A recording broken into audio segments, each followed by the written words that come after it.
What's up, cool kids? Welcome back to the Langston Fraser Show podcast. Happy Tuesday. I hope everybody is doing wonderful on this Tuesday. Hey, thanks for tuning in to my most recent episode with Colby Powell. If you're new to the show, welcome. I'm your host, Langston Fraser, and this is a golf-related podcast where we get to hear some of the most interesting stories affecting the game of golf from both inside and outside the industry, featuring the game's up-and-coming names. If you haven't checked out some of my older episodes, I highly suggest that you do. Don't forget to share the podcast. I really appreciate it. And with that, let's check out what's going on in the world of sports recently. First of all, happy Pride Month, and I want to give a massive shout out to all the incredible LGBTQ plus athletes in the world. Thank you for inspiring all of us and what you do, staying committed to your craft and staying true to yourself, most importantly. I really appreciate you guys. Mental health has really been at the forefront of so many people's minds with the recent passing of Grayson Murray, a PGA Tour player, late last month in May. I want to give a massive shout out to the guys over at the Beyond the Fairway podcast of Doug Smith and Will Lowry. They had a recent episode featuring Bradford Wilson of the Golf Group Therapy podcast, and they went over some incredible resources and had a really deep dive conversation about mental health as it relates to golf and to sports. So if you haven't checked it out, I highly suggest that you do, whether it's audio or the video version. Go check it out. Moving on to the women's game. As we all know, this past weekend, the U.S. Women's Open just finished up at Lancaster Country Club, and congratulations to Yuka Saso. At the age of 22, is now the youngest player to win multiple U.S. Women's Open titles, and the first to do so, representing two countries of the Philippines and now Japan. Over the championship, over the course of the week, of very, very tough conditions, a tough golf course, won the championship at 4 under par.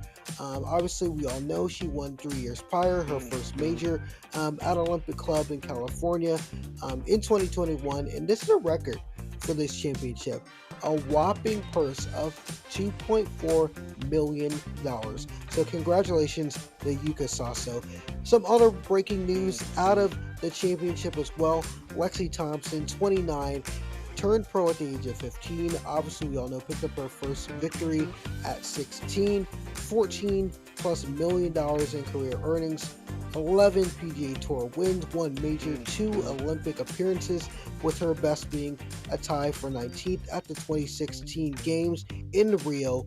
14 seasons on tour. Is set to finally retire and says she's going to pull back from a full-time schedule at the end of the 2024 LPGA Tour season, which is incredible. She missed the cut even though she had the fans pulling off for her so hard at plus 13 with rounds of 78 and 75. Switching to Ryder Cup news, John Wood has been named the team manager for the U.S. side, while no captain has been named for that next showdown between the USA and Europe at Bethpage Black in New York. For the European side, Luke Donald returns for the second time to defend his team and bring it back for the Ryder Cup to hold on to the trophy. We'll see what happens. Folks, I have a fantastic episode in store for you. This young lady is literally shifting the game of golf into a different dimension through the way she does golf content. I think she's one of the most innovative and talented young ladies I know. Y'all, I let a Howard Bison onto the podcast.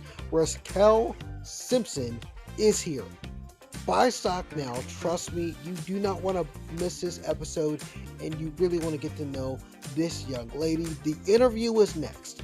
And with that, let's dive into another episode of The Langston Fraser Show.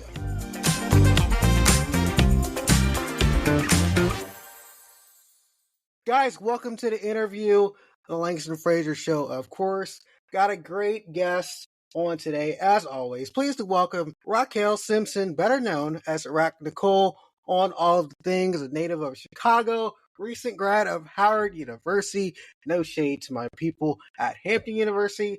Raquel, happy Tuesday. Welcome to the podcast. How you doing? I'm doing amazing. Thank you so much for having me today. So good to see you. I know we caught up a few times over your kind of your tail end of your time at Howard. For the people who don't know you, kind of introduce yourself and we'll go from there. Okay, cool. So, my name is Raquel, and I'm a recent graduate from Howard University. I studied political science at Howard, and I also was on the women's golf team at Howard. And even though I studied politics, I'm actually going into like social media marketing and management in the golf space because that's kind of my niche and my passion. And I found out that that was my passion by shooting and creating content for our golf team. Awesome. For the people that don't know, you're going to get to know you. You know, I've kind of had this conversation with you before, and kind of gone over the resume and say, okay, interesting politics as a start. But people that don't know you, you've been in golf for years, Yes. in different facets of the business, from content creation. Obviously, you've been a production assistant. You've been with the first tee in Chicago. You've been a coach there, and so many other aspects, from caddying, working at your local golf shop. So you've done it all. And now you've kind of turned that playing aspect, and kind of, I guess, semi-retired that aspect of it, Yeah. on a competitive level, and you turn it into a creation side, which I think is really, really cool. So what led you to Howard, first of all, and what led you to political science and not like a journalism degree? Right. It's actually funny because I originally was committed to Hampton to play golf, but because of COVID, they cut the golf program. So last minute, I was able to apply to and like kind of transfer to Howard. So that's how I ended up there. And I was like, wow, like being in DC, I originally wanted to be a lawyer. So I was like, it's kind of amazing to be in school in DC. That's right where everything is going on. And so that's why I declared my major to be political science. Everything just felt like it was lining up when I transferred to Howard. But immediately when I was immersed in the golf program, there was just so many amazing opportunities that we had presented to us that I just felt like my regular little political science classes were not offering me. And so I just quickly got very involved with our program and taking advantage of everything that was accessible to us. But one thing about our program was that was missing was the fact that we didn't have much of a social media presence. And I found that to be very ironic because I'm like, if Steph Curry's funding our golf team and we have all this support and we're in articles every other week, why do we not have an Instagram or a social media presence that's amplifying what we're doing? So I just asked my coach, like, hey, like, can I have the Instagram password and just, post a couple things and try to get this going? And at first he was like, no. And I was like, okay, but you have to understand, like, there's a lot of people who want to research us and want to follow us and see how the team is doing. So having a media presence is very important. So after a while, he eventually agreed to it. And that's how I started posting for the team. But then I felt like iPhone and regular camera or regular phone photos were not good enough. I was like, this is not really capturing the essence of the program. So I went ahead and bought a camera because I kind of had like a side passion for photography anyway. Started shooting my teammates. The content was coming out really good and we started to get more followers and more traction. And I was like, okay, wait a minute. There's something here and this is extremely interesting. I look up, I'm already like in the middle of my junior year at this point, and I realize like, okay, I haven't done a single political or government based internship. All of the stuff I was doing was media related. So at this point, it was a little too late to switch my major if I wanted to graduate on time. And I'm putting air quotes there because, like, there's no really such thing as on time. But for me, I did want to be in a 4 year like track. Um, so yeah, at this point, I was like, okay, I'm doing nothing in politics, but I'm doing everything in sports journalism and media. So that's kind of how I took that shift naturally. And ever since, all my internships have just been media and golf related. And I just kind of realized, like, even though politics is very interesting, I clearly have more of a passion for sports journalism and like photography, social media, and all the things. So let's go back here, and you talk about this relationship and how this golf team was formed. If you don't know, if you've been sleeping under a rock for years, which I feel sorry if you do, Steph Curry has backed this golf team with millions and millions and millions of dollars in resources and his connections to kind of build out this golf program. That's probably one of the dominant golf teams, if you want to say it today, in the collegiate space, especially in the HBCU space. So, kind of, what does that relationship look like? How did it start? You don't mention, but you're very humble about, but you were the first one on that golf team. Yeah. So how did that relationship kind of come about? And obviously, you've had some opportunities to work with Steph Curry, who plays Yeah. for the Warriors, of course. But how did that relationship kind of start? Yes. So, to my understanding, my former teammate, his name is Otis Ferguson, he met Steph Curry at an event at Howard and just kind of randomly shouted to him, like, hey, like, we should play around a golf. And Steph Curry overheard him, like, turned around, they exchanged information. And ever since then, their connection and, like, Steph Curry, like, paying attention to him is the reason why the program formed in the first place. And obviously, like, I'm like oversimplifying it, but like that moment is the reason why we're all here and like benefiting from Howard Golf. But me personally, I think because of the work that I was doing with the program on social, people from Steph Curry's team reached out to my coach, which in turn, like, we all, got on the phone and got on a couple Zoom calls and talked about it. And they were saying that for our annual fundraiser, it would be cool if I was the one kind of spearheading and capturing some of the content to amplify the event. So I think it was the summer of 2022, I want to say. I was able to like create content for Steph personally, as you just mentioned, which was a super cool opportunity for me because, again, I'm still like a political science major. Like, I'm still just running around with a camera, like, not really knowing what anything means. I just knew how to make things look good. And so the fact that his content team trusted me enough to like, execute like a project was super, super cool. And all of us on the team kind of have an individual relationship with Steph, but to speak for myself personally, I think that he, respects me as like a creative and respects me as like the social media manager and like voice of the program. So it was super humbling and super amazing to be able to actually take pictures of him and create something really cool for his personal feed. And I think it's bigger than just the brand of Howard. Obviously, Steph Curry's attached to it, but there's so many different aspects. You just mentioned it. Everybody has a personal relationship, but everybody kind of has a personal brand on the team. Mhm. And to get that spotlight, not a whole bunch of golf teams that are that up and coming get a spotlight of that platform. Obviously, when you're dealing with one of the biggest basketball stars today, everybody puts their eyes on you. So, how did that really work for you? Obviously, building the Instagram and the Twitter and the TikTok from nothing practically, and Yeah. you tell your athletic department, "Hey, this is what's kind of going to happen." Yeah. And just see if people grab onto it, and then it just explodes. How was that process for you? Yeah, I think it's definitely a lot of trial and error. And even with my social media internships in the past, like, that's what all of my managers have said. Like, it's so interesting because social is not a thing that anyone can kind of figure it out. It either it works or it doesn't, because you can create a super cool piece of content and it gets like no views, or some people who create content that wasn't really supposed to go viral, that stuff goes viral. So I think the challenging part of it is that there is no real key or real formula. It's all about just trying and seeing what happens. So I think that with our program, we primarily use Instagram as a way to like communicate what's happening with us. And some things I would post, they would be really cool, but it wouldn't get a lot of traffic. And other things would just randomly get a lot of traffic. So I think that what I had to figure out was like, what are the people most interested in hearing from us? And obviously, that would be tournament wins. Like, anytime we win a tournament, it's a huge deal because obviously it's an indicator of success.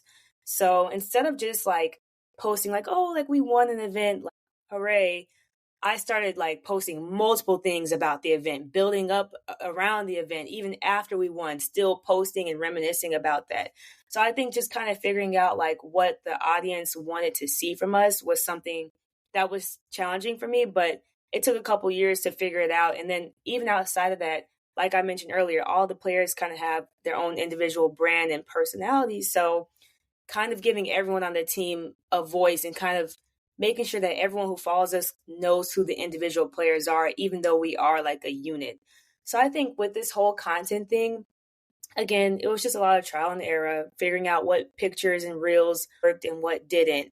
Just making sure that we were just constantly updating people on what's happening, even if it is something that might be slightly boring, or even if it is something that's slightly like not as cool as a tournament win.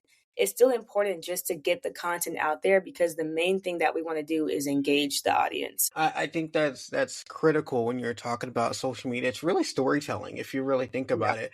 And one of the things that you've gotten to do, which I joke around to people and I tell people all the time about you. I feel like you were never at school, but you were at Yeah. school. What was your internship experiences like? What are some of the places that you went to and some of the cool people you got to work with? Yeah, so I would agree with that. I definitely feel like I was never at school, especially this past school year, because I had a really cool internship opportunity with the Spring Hill company, working with Netflix and the NBA. So that was super, super dope. But I think just to backtrack, my first real internship that I can think of would be with First Tee. And I was a junior coach there, as you mentioned. So just like working with the kids during the summer program and all that, it was a lot of fun and it came natural to me because I've been playing golf since I was 9 and I was a part of the First Tee since I was 9. And then after that internship, I was a communications intern with the First Tee chapter here in Chicago as well. So doing like that social media management stuff, it felt really second nature to me because I already was familiar with the chapter and programming and all that stuff. After that, I worked with National Links Trust in DC as a freelance photographer. That lasted about a year and a half, and that was a lot of fun because I was able to travel to a bunch of golf courses local to DC and go to really cool events and network and all that. But I was just simply in the background taking pictures, but still, it was cool to, be exposed to all the events and people and whatnot. After that, I think my most like prominent internship, I'm again using air quotes, I forgot people can't see me, but the one that was like the most eye opening for me would be my internship with Callaway Golf.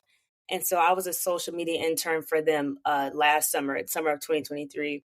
And that was a huge deal for me because one, if, for those who don't know, like Callaway is a sponsor of our program. So it's super cool that they're giving back to us in more than just like equipment and whatnot. But that internship allowed me to work with some of the other like professional Callaway golf athletes, travel, shoot PGA tournaments, like all that kind of stuff, which was a lot of fun.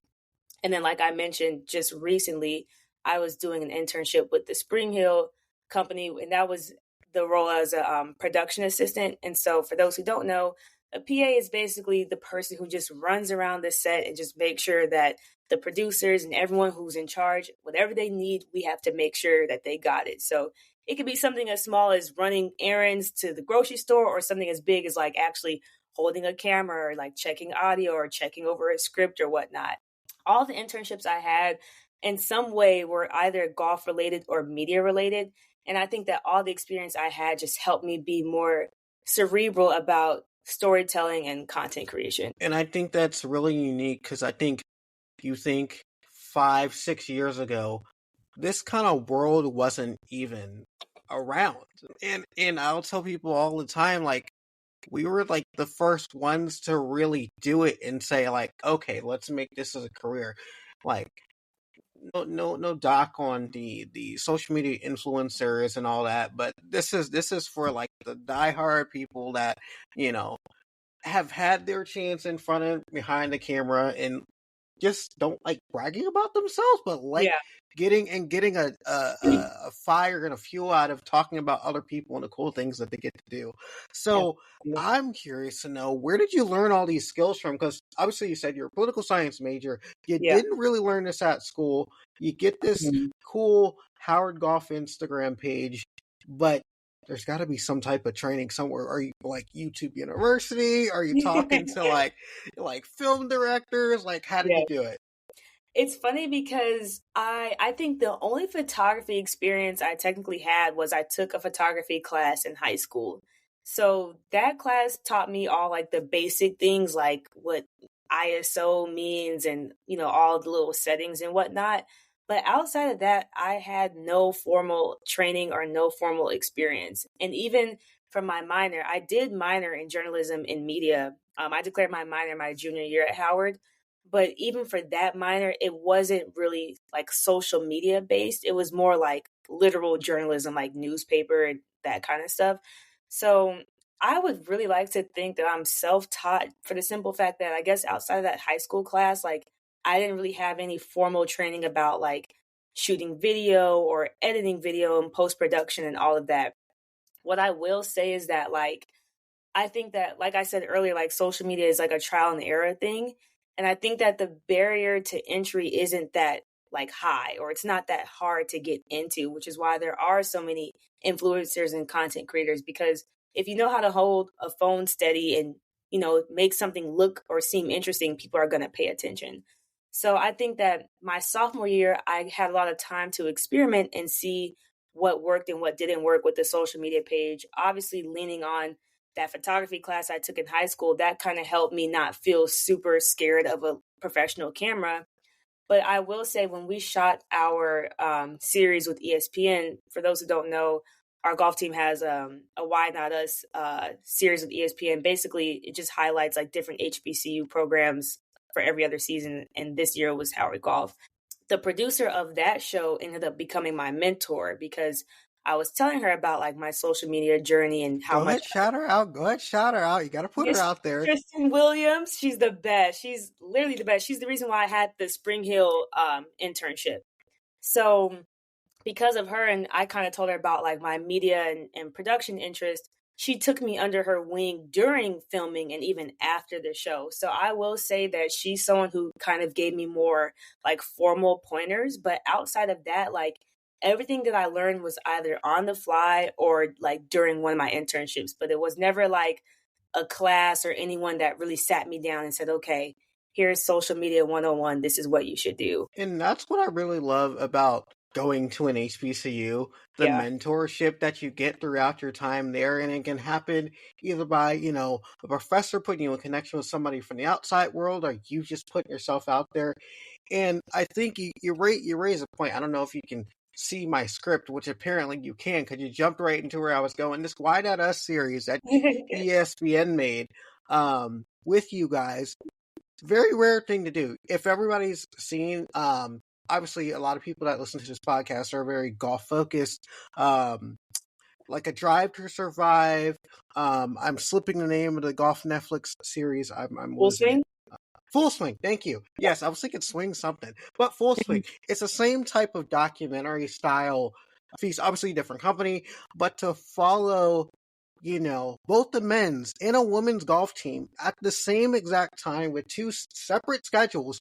One coach, shout out to Sam Puryear, great dude, Michigan State guy, but follow two separate teams at the same time with two separate film crews, but you're the social media person. Obviously, I don't know if you had a team or not, or it was mainly just you, but you're following two different aspects and two different stories while you're making this kind of episodic piece of art. That's really what it is. And to follow student athletes, obviously, kind of with the rise of NIL, name, image, and likeness. Obviously, you guys have your own brand. How does that kind of add to the importance of an HBCU and the culture of an HBCU and doing it through a golf team? Yeah, I think that what makes the show and what makes like everything surrounding that just so important is that it's giving us a platform. And so like when you mentioned Full Swing, for example, like the Full Swing was a great documentary, by the way, but like these are professional golfers that people already know. We're just kind of getting a closer look at their lives. When you give a program like Our School a docuseries, first of all, people don't even realize that Howard has a golf program still, if you could believe that. And a lot of people, there's still like this misconception or this notion that Black people don't really play golf and that we're not really in the space. So to have a docuseries highlighting young college Black athletes out there grinding, playing golf, balancing school and all of that, it just does wonders as far as representation is concerned. And I think for all of us individually, it could help boost us academically, career wise, and networking wise, all of that. Even prior to the show, like anyone who we would meet when we would travel to tournaments or if we went to like donor events, people were so interested in our stories and just helping us like get to the next level, whether that is to pursue pro golf or whether that's just like a corporate like career shift. And so I think that after the show, it just really like spotlighted that like investing in youth sports, one, is important. And investing in HBCUs is important. Investing in golf is important. And I think that overall, what the show did was just show, look what happens when you invest in young Black talent. You have a group of 20 individuals who are excelling academically and in their sport. And so I think it just overall is a very positive reflection of like us as a team and us as a community. Because at the end of the day, it's also not fair that like in media, sometimes we're not depicted positively, like in reality TV and that kind of stuff. So it's nice to have like a positive image of like young Black people in college. I think that's awesome that Mhm. y'all were given the platform to do that, because with the rise of college golf, the rise of sports, the rise of women's sports, if that, just look at college basketball over the last year and a For half. real. Caitlin Clark and her run at Iowa, Yeah. and you look at it now on the LPGA tour. It's like this is prime time golf now. Hmm. You look at it with all these different network, Golf Channel, obviously streaming all of the coverage from the NCAA's, both men's and women's, in their investment kind of in youth golf as well, is unique. But let's kind of switch subjects here. Kind Yeah. of going into this content creator, this kind of golf media influencer. Take Howard out of it. Let's talk about you. Yeah. You started this really cool, unique series just before you graduated, with the craziness of the schedule that you have, Yeah. making these quick little reels about like what's trending in golf. And one of the things that you're really into is golf fashion. Yeah. How has kind of golf fashion evolved for you over the time, and how you think it's evolved in the industry? That's a really, really great question. Well, I think first, I have like a side passion like for fashion and streetwear alone, like just outside the golf space. So when I was thinking about making that series, I was thinking about like what are things that are genuine and true to me and how can I tie this to golf to make something interesting about golf. And so I noticed that simultaneously, lately, there has been a trend with streetwear and golf. And golf is obviously a very traditional sport, and there's a lot of rules and regulations around it. And so some of these streetwear companies have kind of been pushing the boundaries by making clothes that are non traditional for the sport. And then recently, athletes have been wearing those clothes to tournaments, which has been causing like conversation and whatnot. And so I just kind of wanted to hop on the bandwagon with that and talk about that because I know other content creators. I think his name is like Jaquez or Jaquez. I'm sorry if I'm pronouncing your name wrong, but like he's a creator that I know that has been talking about this kind of stuff. So he's definitely inspired me to make my, own reels and kind of join the conversation and just move the needle on that. And so I think that what's funny is that the whole point of me making those reels, it actually had nothing to do with like trying to be super intellectual or like start a new can of worms or whatever. I actually just wanted to work on my editing skills. And so I was like, well, the best way to do that, like if I'm not working on a project or constantly doing something for someone else, I was like, while I have free time in my own home, I need to be continuously editing and learning Adobe software. So I was like, okay, I do think I'm a little well spoken and I do think I know a thing or two about this topic. These are things I'm passionate about. Let me record myself and, get this content out there. So the main reason why I was doing that was just because I wanted to stay sharp with post production stuff. So making sure like my audio was clear and was working and just knowing how to cut up stuff and the sequences and just all the things that you do when you're producing something. I just wanted to be sharp with that. The series just so happened to be well received by those who are watching it. And so I do want to get back consistent and make a couple more reels with that. But obviously, like around the time I kind of took a break from it, graduation season kind of picked up for me, which is why I haven't really made anything recently. But yeah, I think the whole point of that series was just to have a little fun, join the conversation, but like on a personal and like on the creative side of things, I just needed to stay sharp with my editing skills, and that's why I decided to do it. I think that's so unique because right before you graduated, if you've been again sleeping under a rock, Tiger Woods launched his Sunday Red, and obviously Melbon has been out there for the last season or two. Obviously, they've been around longer, but they've been around more prevalent now with Jason Day and his interesting fashion choices. You said, wreaking havoc on the golf course at the Masters, and the run of the rumors saying that they asked him to take the sweater off, and then you got Mhm. people wearing J's on the golf course, and then you got East Side Golf, and that's the whole Yep. brand in itself. And what they're doing, they just dropped the ladies line, which is absolutely awesome. But you just look at fashion brands now and trying to take this traditional sport and make it untraditional and cool to people that are our age. I want to be around what social media evolved for you, making content for just not yourself, but for other brands. That's a good question because this is something that my internship at Callaway has kind of taught me and challenged me. So what's interesting, I'm going to use like Howard and Callaway here for a quick example. Callaway is a corporation. Even though we are allowed to be creative there and come up with cool new concepts and things to post, it's still corporate. There's still a target audience, and at the end of the day, the goal is to still sell a product. So with that, like there are limitations and boundaries and legal stuff that we have to follow when we were creating content and doing things. Whereas at Howard, we even though it's a university and obviously like you shouldn't like use cuss words and stuff like that, there was a little bit more freedom because there wasn't so much like of a corporate like feel. And we're not necessarily trying to like sell a product or advertise anything. It's more of us just kind of like telling y'all like what's going on. So I think that my Callaway internship really kind of challenged how I thought about social because I never really thought twice or three times about what I'm posting. Like if there's a certain song I want to use or whatever, I never really had to think about those kind of things. And so I guess my Callaway internship kind of put me in like a corporate mindset. I don't want to say that it limited my creativity, but it definitely just kind of challenged it a little bit because you have to navigate things a different way. So, as far as myself personally, prior to doing anything with Howard, prior to being in college and all that, I never really took social media as something serious. Like, I would post anything from like what I was wearing to what I would eat, or me walking my dog, or me shopping, or taking a trip, like just basically posting my whole life. It wasn't until just after working with the Howard golf team and my internships and just being more, I guess, media trained, for lack of a better phrase, I kind of learned like, okay, there are some things that you should share and there's some things that you shouldn't share.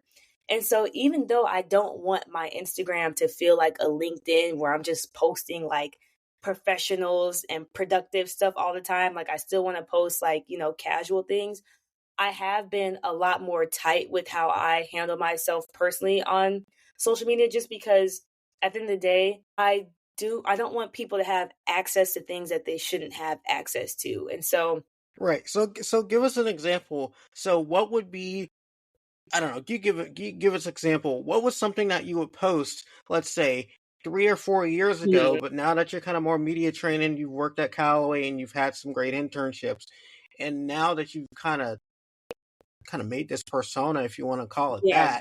that, in this brand of yourself, what do you not post nowadays? I think a great example of that is like in high school, anytime I went to a party, I would post it. You know what I'm saying? Like always, like you want people to know that you're out and about having a good time, all that kind of stuff. Whereas now it's kind of like, one, for safety reasons, I don't want people to know where I'm at in the moment that I'm there.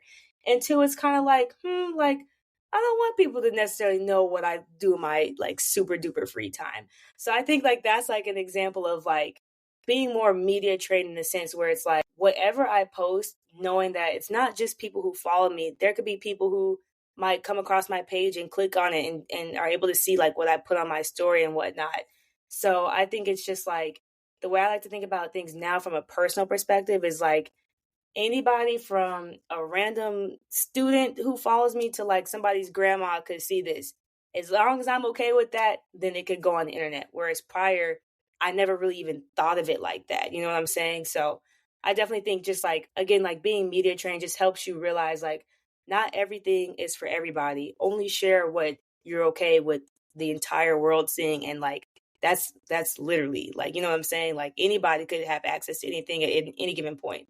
So just being more sharp about that. I think being mindful about what you post is super important. I think students now, And even some adults just don't realize what they're posting, even though your account is private. Yeah. Still, people can still see it. And even though it's public, you just have more of a platform to get to people, but it's still a public space. People can say kind of mean things if they really wanted to.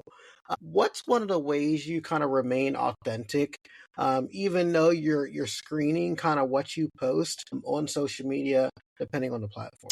True. I think being authentic is a good point, a good question. I think that I'll still post opinions about things. So even if we talk about like the fashion and golf conversation, like one of the reels I made at first, it was more of like an informative type of reel, like, hey, Jason Day signed the Malbon, like this is what is happening. But then the next reel I made, I was like, well, I think there's plenty of outlets that can report like what is happening. It's okay to insert my opinion in that matter. So being authentic to me is still posting my opinion, still like with the Drake and Kendrick Lamar beef, still taking a side, posting the songs that I like or whatever. But at the same time, I think the bottom line with all that kind of stuff is just being respectful.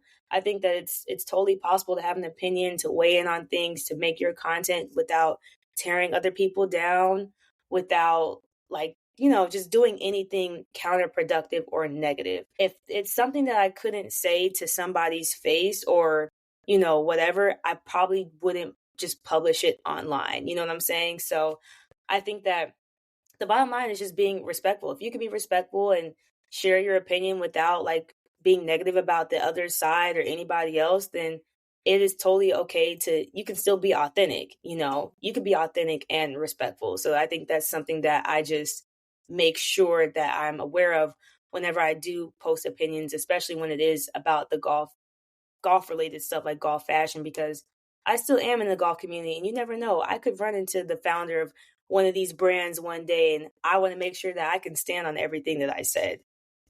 Right. I think that's so important to kind of treat social media like I kind of treat it like a living document. Yeah. And I kind of come with the mindset that once I post it, don't want to go back, 2 weeks later and have to delete it or edit it Yeah. in such a way because, I said something that wasn't appropriate or, may offend somebody. Your goal is to always be genuine, but like you said, be respectful about things that you post Mm. because you don't know, maybe 3 or 4 years down the line, people can go look up a post that you posted 2 or 3 years ago that you completely forgot about Hmm. and say, hey, you said this 2 years ago. Yeah. This is what you really mean? Yeah, like you don't want to do that. Right. Real quickly, I know we're kind of short on time. You got a busy afternoon ahead of you, but you just graduated from Howard. The $1 million question, if you go to your website, I'll post our link down in the description below, but if you go to your website, your dream role is to be a creative director. Yeah. Um, what does that kind of entail for you? Obviously today, social media and media evolves so quickly. Yes. What does that entail for you? I think that for me, if I were to think about things right now, it looks like a social media management role. It looks like doing freelance photography projects and all that kind of stuff. But in the grand scheme of things, like you said, I do want to be a creative director in the golf space. So whether that is in golf fashion, like directing the rollout for like a new clothing line, like how that content would look on social, whatever, or whether that's like if there is like the next golf documentary, like a Full Swing or something, being a part of that and being able to produce and direct and tell one of the stories of a player there. Being a creative director can work in like so many different ways. Like it doesn't have to necessarily just be TV, which is why I mentioned like a fashion capsule rollout.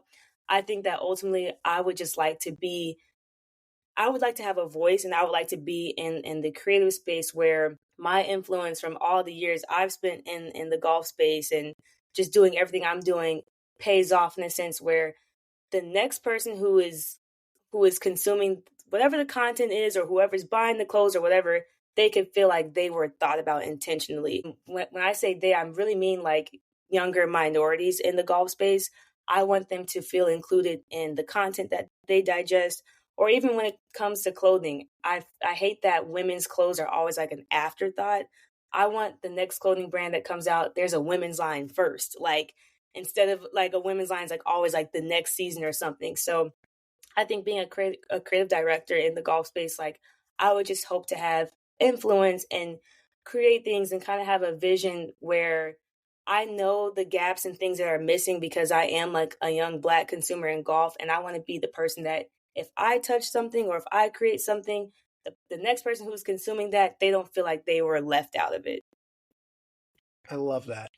Um, Before we go, the last like super important question I have for you, kind of looking back over your career so far, what is one piece of advice you would give to others kind of looking to elevate their social media presence, their content, to a young girl or a young boy who's that looks up to you and says, okay, this is my piece of advice that I would give you?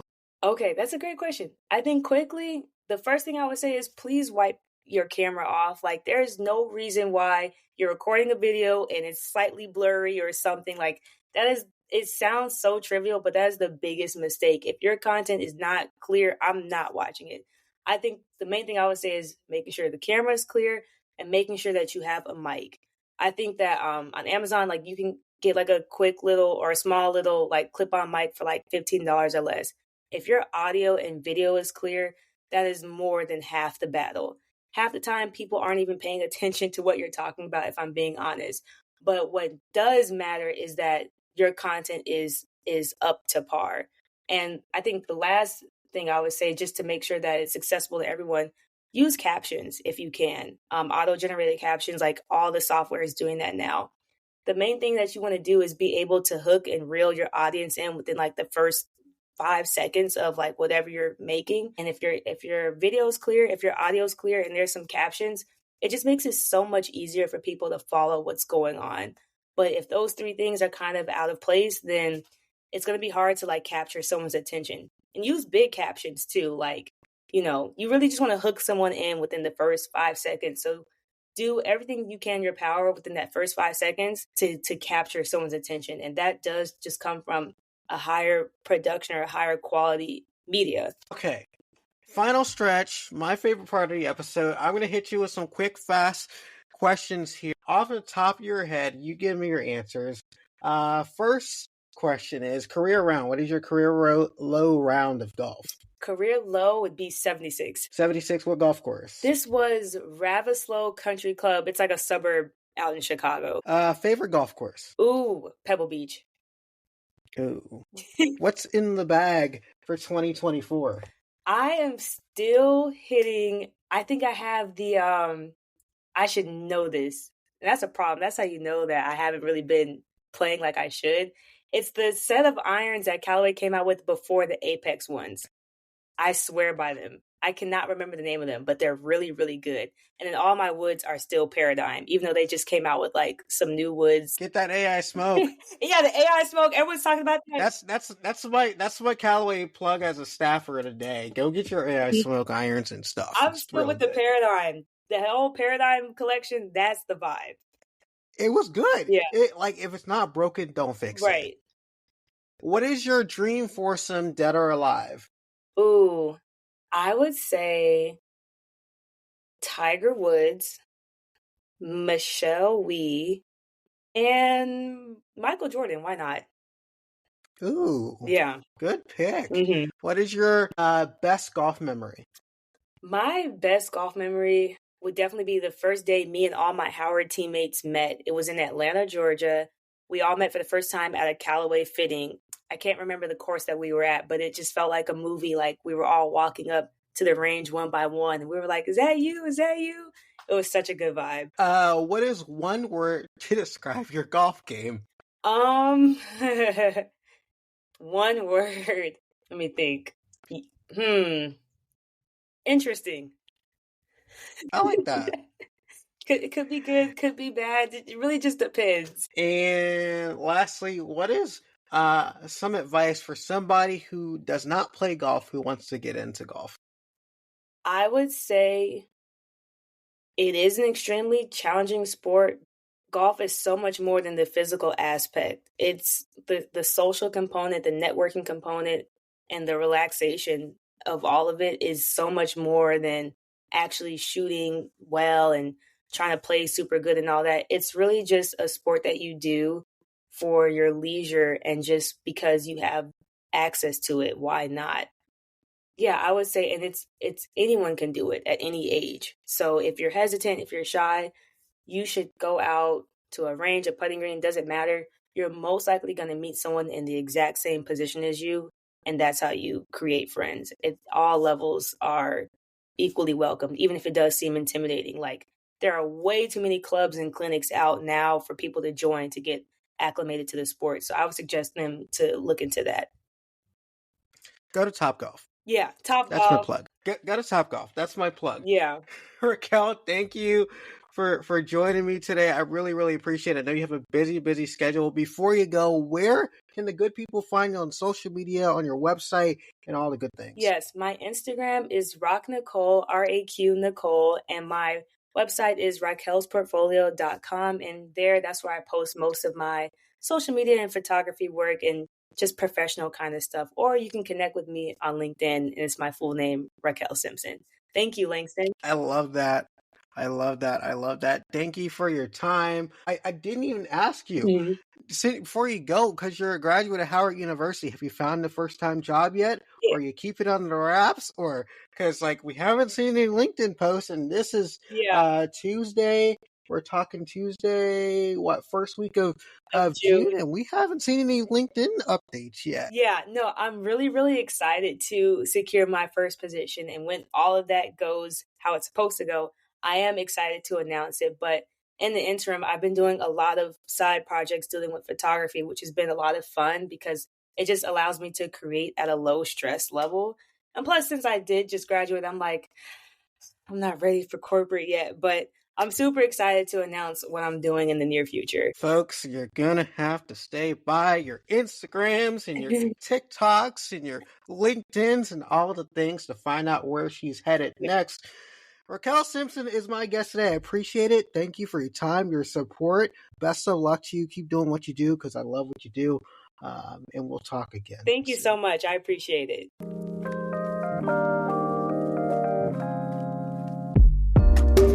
Thanks for listening to my conversation with Raquel Simpson.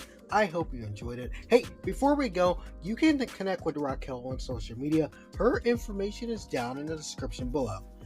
And you can also connect with me on social media. I'm at Langston Frazier on X, also known as Twitter, IG, TikTok, and all of the things. Let me know who you want to hear from next and some of the topics you want us to cover. Just use the hashtag TLFSPod.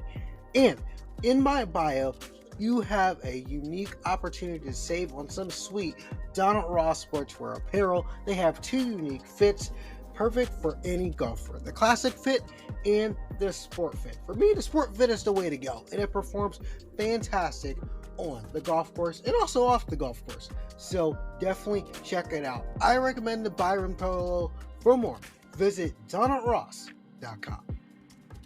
And don't forget to comment and rate, and most importantly, don't forget to share the podcast with somebody.